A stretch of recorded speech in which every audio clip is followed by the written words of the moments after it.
Dominique Ouattara au Palais de la Culture à Treichville ce vendredi.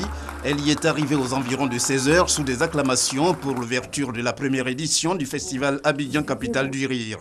À l'instar de Jérôme Aïssi, premier adjoint au maire de Treichville, le ministre de la Culture et de la Francophonie Maurice Kakou Bandama a salué cette présence de la première dame Dominique Ouattara comme un soutien indéfectible de la culture ivoirienne. La culture du rire qui s'ajoute à celle de la musique, du cinéma ou de l'image. Le rire qui soigne, le rire qui éduque, le rire qui égaye. L'ouverture de cette première édition du festival Abidjan Capitale du Rire ne pouvait se faire sans une séance d'humour à faire tordre de rire. Quand j'ai quitté le pays, tout le monde était au courant. La première dame de Côte d'Ivoire, Dominique Ouattara, a exprimé la joie immense qui est la sienne en présidant cette cérémonie.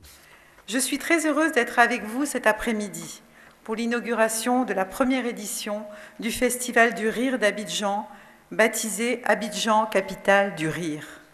J'ai accepté avec plaisir de répondre à votre invitation afin de manifester ma totale adhésion à ce festival de culture et d'humour. En effet, je suis convaincue que cet événement participera à la promotion d'Abidjan en tant que capitale du rire et de la bonne humeur.